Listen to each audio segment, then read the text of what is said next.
இனி வருகின்ற நாட்கள் உங்களுக்கு நல்லதே நடக்கட்டும். அனைவருக்கும் வணக்கம். நம்ம இன்னைக்கு பார்க்க இருக்கிற ராசி கடகராசி. கடகராசி அப்படிங்கிறது ரொம்ப அருமையான ராசி. சந்திரனோட ஆதிக்கத்தில் பிறந்தவங்க. கடகராசி அப்படிங்கிறது ஒரு நீர் ராசி. இவங்களுடைய அந்த ராசி சின்னம் பார்த்திங்கன்னா நண்டு. நண்டு எப்படி தன்னுடைய எல்லைக்குள்ளே யாரும் வராமல் தன்னுடைய குடும்பத்தை காப்பாற்றுதோ அது மாதிரி தான் இந்த கடகராசி அன்பர்கள் தன்னுடைய எல்லைக்குள்ளே யாரும் வரக்கூடாது அப்படிங்கிறதுல ரொம்ப கவனமாக இருப்பாங்க. கொஞ்சம் உணர்ச்சி வசப்படுவாங்க. ரொம்ப மென்மையான குணம் படைத்தவங்க அப்படின்னா இந்த கடகராசி அன்பர்களை சொல்லலாம். அதிக அளவு சென்டிமெண்ட் பார்க்குறவங்க, ஒரு இடத்துல சத்தமாக பேசுகிறது, சத்தமாக சிரிக்கிறது, இதெல்லாம் கூட அவாய்ட் பண்ணணும் அப்படின்னு நினைக்கக்கூடியவங்க இந்த கடகராசி அன்பர்கள் அப்படின்னே சொல்லலாம். தெய்வ பக்தி, பெரியவங்களை மதிக்கிறது, குழந்தைங்க மீது அதிகம் பாசமாக இருக்கிறது, சமுதாயத்தின் மீது ஒரு விதமான பயம் இருக்கிறது, இதெல்லாமே நிறைந்தவங்க இந்த கடகராசி அன்பர்கள் அப்படின்னே சொல்லலாம். இவங்களை பெரிய தியாகிகள் அப்படின்னு கூட சொல்லலாம். அந்நியருக்காக நிறைய தியாகம் செய்யக்கூடியவங்க, ரொம்ப பாசக்காரங்க. பாசத்துக்காக எவ்வளோ பெரிய பிரச்சனை வந்தாலும் அதை சரி செய்யக்கூடியவங்க இந்த கடகராசி அன்பர்கள் அப்படின்னே சொல்லலாம். இவங்க அதிகம் சீக்கிரமாக யாருக்கிட்டையும் பழக மாட்டாங்க. ஆனால் பழகிட்டாங்க அப்படின்னா அவங்கள விட்டு பிரியவே மாட்டாங்க. பிரியறது அப்படிங்கிறது ரொம்ப கஷ்டமான விஷயம். பழகத்துக்கு உயிரையே கொடுக்கக்கூடியவங்க இந்த கடகராசி அன்பர்கள் அப்படின்னே சொல்லலாம். அதே மாதிரி ஒவ்வொரு கருத்துலேயும் உறுதியாக நிற்கக்கூடியவங்க இந்த கடகராசி அன்பர்கள் அப்படின்னே சொல்லலாம். சொன்னால் சொன்னது தான், அதை மாற்றிக்கவே மாட்டாங்க. அது அவங்க எழுதின பிரம்மனால் கூட முடியாது. இதுதான் நடக்கும், இதுதான் பண்ணுவேன், இந்த தொழில் தான் தொடங்குவேன் அப்படின்னு சொன்னாங்கன்னா சொல்லிட்டது தான். மறுபடியும் அதை மாற்றிக்குவாங்களான்னு பார்த்திங்கன்னா மாற்றவே மாட்டாங்க. ஒரு சில இடத்துல பார்த்திங்கன்னா திடீர்னு கோபம் வர்றது, அதே மாதிரி ஒரு சிலர்கிட்ட கொஞ்சம் விரோதமாக நடந்துக்கிட்டாங்க அப்படின்னா அவங்கக்கிட்ட வருஷக்கணக்காக கூட ஒரு சில இடத்துலலாம் பேச மாட்டாங்க. கோபத்தை ரொம்ப அமைதியாக தான் வெளிக்காட்டுவாங்க. அடித்தடி சண்டை இப்படின்லாம் போக மாட்டாங்க. ரொம்ப அமைதியாக அந்த இடத்த விட்டு விலகிடுவாங்க. எதிர்பாராமல் சிறு விஷயங்களுக்கு கூட கொஞ்சம் சென்சிட்டிவ் பார்க்கக்கூடியவங்கள இந்த கடகராசி அன்பர்கள் இருப்பாங்க.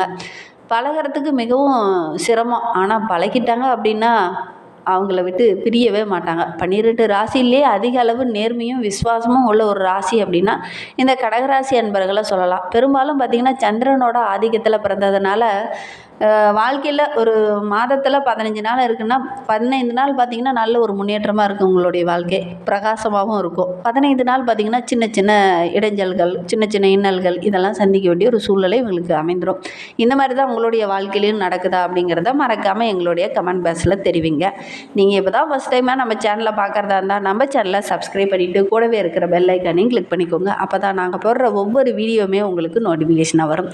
நீங்கள் கடகராசி அன்பராக இருந்தால் மறக்காமல் நம்மளுடைய சேனலுக்கு ஒரு லைக் கொடுத்துட்டு உங்களுடைய உறவுகள் வகையில் அல்லது நண்பர்கள் வகையில் யாராவது கடகராசி அன்பர்கள் இருக்காங்க அப்படின்னா மறக்காமல் இந்த வீடியோவை அவங்களுக்கும் ஷேர் பண்ணி விடுங்க. கடகராசியில் நீங்கள் எந்த நட்சத்திரத்தில் பிறந்தீங்க, உங்களுடைய இஷ்ட தெய்வ பெயர் என்ன அப்படிங்கிறத மறக்காமல் எங்களுடைய கமெண்ட் பாக்ஸில் தெரிவிங்க. ஜோதிட ரீதியாக உங்களுக்கு ஏதாவது சந்தேகம் இருக்குது அல்லது ஜோதிடர்கிட்ட ஏதாவது ஆலோசனை வேணும் அப்படின்னா டிஸ்கிரிப்ஷனில் நம்பர் கொடுத்துருக்கேன். அந்த நம்பருக்கு கான்டாக்ட் பண்ணி முன்பதிவு செய்துக்கோங்க. உங்களுடைய சந்தேகங்களுக்கு நல்ல ஒரு தீர்வு கிடைக்கும். உங்களுக்கு ஆஞ்சநேயரை ரொம்ப பிடிக்கும் அப்படின்னா ஸ்ரீராம ஜெயத்தை மறக்காமல் 3 டைம் எங்களுடைய கமெண்ட் பாக்ஸில் தெரிவிங்க. அப்படி தெரிவிக்கும் போது கூட நீண்ட நாளாக வேண்டுதலாக ஒரு விஷயம் மனதுக்குள்ளேயே வைத்துட்டு இருக்கீங்க இல்லையா, அந்த ஒரு விஷயம் கூடிய விரைவில் நடைபெறணும் அப்படின்னு நினச்சிக்கிட்டு செஞ்சு பாருங்கள். கண்டிப்பாக நடைபெறும். நம்பிக்கையோடு செய்யுங்க, கண்டிப்பாக நடைபெறும்.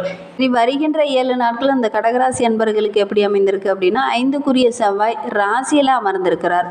9ல் சுக்கிரனும் 11ல் குருவும் அமர்ந்திருக்கிறாங்க. சுப கிரகங்கள் முக்கியமாக இந்த இடங்களில் பரிவர்த்தனை நடைபெறதுனால ரொம்ப யோகமான அமைப்பு இந்த வாரம் அப்படின்னே சொல்லலாம். நிறைய நற்பலன்கள் இந்த வாரத்தில் கிடைக்கும்.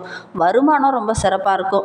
செலவுகள் கொஞ்சம் குறைய ஆரம்பிக்கும். ஏன்னா கடந்த சில நாட்களாக பார்த்திங்கன்னா செலவுகள் அதிகமாகிட்டே இருந்திருக்கும். குறிப்பாக பார்த்திங்கன்னா சுபகாரியங்கள் நிறைய தொடர்ந்து நடைபெறதுனால நிறைய செலவுகளும் தொடர்ந்து இருந்துக்கிட்டே இருந்திருக்கும். இனி வருகின்ற நாட்கள் இந்த செலவுகள் கொஞ்சம் குறையும். சுபகாரியங்கள் போன்ற சுப நிகழ்வுகள் இந்த காலகட்டத்தில் நடக்கும் அப்படின்னே சொல்லலாம். குடும்பத்தில் ஏதாவது ஒரு நல்ல நிகழ்வு இந்த காலகட்டத்தில் நடக்கும். திருமண வயதில் இருக்கிறவங்க வரன் தேடிட்டு இருக்கீங்க அப்படின்னா நல்ல ஒரு வரன் அமையக்கூடிய யோகம் இருக்குது.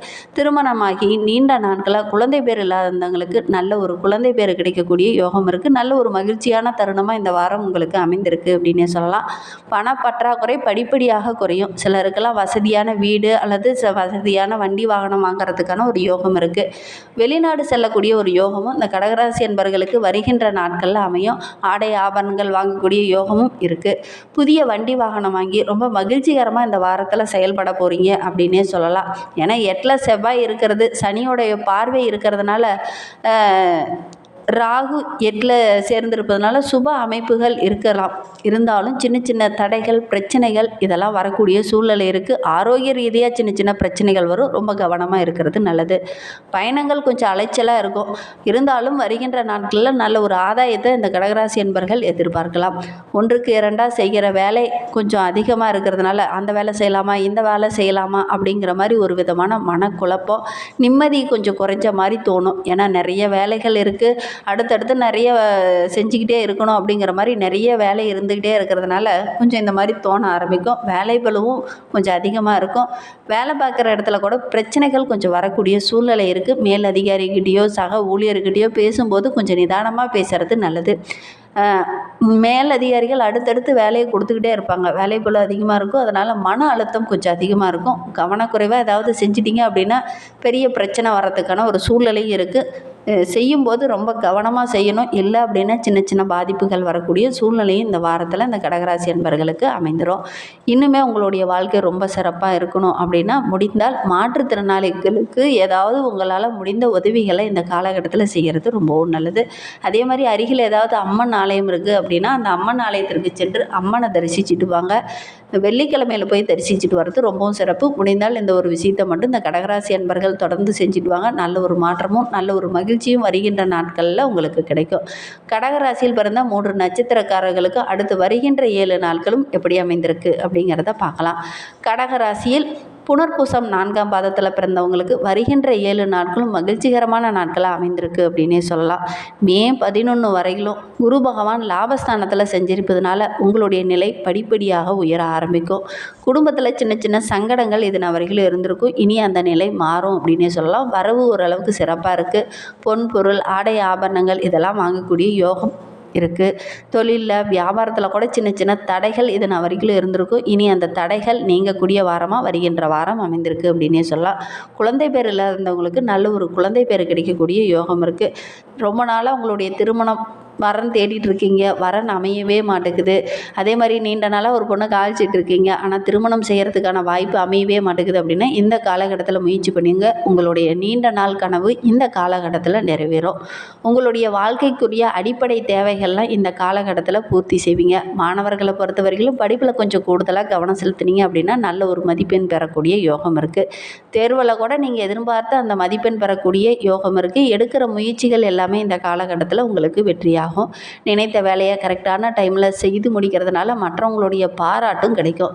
ஜென்ம ராசிக்குள்ளே செவ்வாய் சஞ்சரிப்பதனால வேலையில் கொஞ்சம் கவனக்குறைவு ஏற்படும். கவனமாக இருக்கிறது நல்லது. பிறந்தவங்களுக்கு வருகின்ற 7 நாட்களும் எப்படி அமைந்திருக்கு அப்படின்னு பார்க்கலாம் வாங்க. சிலருக்கு எதிர்பார்த்த முக்கிய பொறுப்புகள்லாம் இந்த காலகட்டத்தில் கிடைக்கும். உங்களுடைய துணிச்சல், உங்களுடைய தன்னம்பிக்கை வருகின்ற நாட்களில் ரொம்ப சிறப்பாக இருக்குது அப்படின்னே சொல்லலாம். நீண்ட நாளாக ஒரு நிலம் வாங்கலாம், ஒரு சொத்து வாங்கலாம், வண்டி வாகனம் வாங்கலாம் அப்படின்னு நினச்சிக்கிட்டு இருந்தவங்களுக்கு இது அற்புதமான காலகட்டம். இதெல்லாம் வாங்கக்கூடிய யோகம் இருக்குது. தொழிலில் சின்ன சின்ன தடைகள் வரும். கொஞ்சம் கவனமாக இருந்தீங்க அப்படின்னா பெரிய பாதிப்பு எதுவும் வராது. உங்களுடைய எதிர்பார்ப்புகள் எல்லாமே இந்த காலகட்டத்தில் நிறைவேறும். இழுபறியாக இருந்த வழக்கு விவகாரம் கூட இந்த காலகட்டத்தில் சாதகமாக இருக்குது அப்படின்னே சொல்லலாம். மனக்குழப்பம் குறையும். அதே மாதிரி வருமானம் ஓரளவுக்கு சிறப்பாக இருக்குது. இந்த நேரத்தில் அதாவது குறிப்பாக பார்த்திங்கன்னா மே 11 வரைக்கும் பார்த்திங்கன்னா சின்ன சின்ன பிரச்சனைகள் வரும். அதுக்கப்புறம் பார்த்திங்கன்னா நீங்கள் நினைத்ததை எல்லாமே நடத்தி முடிக்கக்கூடிய யோகம் இருக்குது. தைரியமும் தன்னம்பிக்கையும் அதிகரிக்கும். அதிர்ஷ்டகாரகன் சுக்கிரன் 9ல் வரும்போது ரொம்ப யோகம் அப்படின்னே சொல்லலாம். சந்தோஷத்துக்கு எந்த ஒரு குறைவும் இருக்காது. குடும்பத்துலேயும் நல்ல ஒரு நிம்மதி இருக்கும். கணவன் மனைவிக்கிடையே இருந்த அந்த சின்ன சின்ன குழப்பம் எல்லாமே சரியாகி வருகின்ற நாட்கள் மகிழ்ச்சிகரமாக இருக்கும். ஆயில்ய நட்சத்திரத்தில் பிறந்தவங்களுக்கு அடுத்து வருகின்ற 7 நாட்கள் ரொம்ப சிறப்பான நாட்களாக அமைந்திருக்கு அப்படின்னே சொல்லலாம். ஏன்னா 10ல் உச்சம் பெற்று சஞ்சரிக்கக்கூடிய சூரியன் உங்களுக்கு நிறைய நன்மைகளை வழங்க இருக்கிறார். தொழிலாகட்டும் வியாபாரமாகட்டும் நல்ல ஒரு லாபம் கிடைக்கும். ஒரு சிலர்லாம் வியாபாரத்தை விரிவுபடுத்தலாம் அப்படின்னு முயற்சி பண்ணுவீங்க. உங்களுடைய முயற்சி எல்லாமே வெற்றியாகும். தொழிலில் இருந்த அந்த சின்ன சின்ன போட்டிகள் பிரச்சனைகள் இது எல்லாமே சரியாகி வருகின்ற நாட்களில் நல்ல ஒரு முன்னேற்றத்தை நீங்கள் எதிர்பார்க்கலாம். நீண்ட நாளாக ஒருத்தர்கிட்ட பணம் கொடுத்துட்டு அந்த பணம் கைக்கு வரவே இல்லையே அப்படின்னு கவலைப்பட்டுட்டு இருந்தவங்க இந்த காலகட்டத்தில் முயற்சி பண்ணுங்கள், அதோட பணம் உங்களுடைய கைக்கு வரும். நோய்வாய்ப்பட்டுட்டு இருந்தவங்களுக்கு அந்த நோயிலிருந்து நல்ல ஒரு விடுதலை கிடைக்கும். அதே மாதிரி மாணவர்களை பொறுத்தவரையிலும் தேர்வில் நல்ல ஒரு மதிப்பெண் பெறக்கூடிய யோகம் இருக்குது. தற்காலிக பணிக்கு வேலைக்கு போயிட்டு இருக்கவங்களுக்கு நிரந்தர பணி கிடைக்கக்கூடிய யோகம் இருக்குது. வேலை தேடிட்டு இருக்கவங்களுக்கு நல்ல ஒரு வேலை கிடைக்கக்கூடிய யோகம் இருக்குது. வாழ்க்கை ரொம்ப சிறப்பாக இருக்கணும் அப்படின்னு நினைக்கிறவங்க மீனாட்சி அம்மனை வழிபட்டுட்டு வாங்க. மீனாட்சி அம்மனை போய் வழிபட முடியாதவங்க அருகில் இருக்கிற அம்மன் ஆலயத்திற்கு சென்று அம்மனை வழிபட்டுட்டு வாங்க. நல்ல ஒரு மாற்றம் வரும். இந்த மாதிரி பயனுள்ள தகவலை தொடர்ந்து கேட்க நம்ம சேனலை ஃபாலோ பண்ணுங்கள். ஜோதிட ரீதியாக சந்தேகம் இருக்குன்னா டிஸ்கிரிப்ஷனில் நம்பர் இருக்குது, அந்த நம்பருக்கு கான்டாக்ட் பண்ணுங்கள். தேங்க்யூ.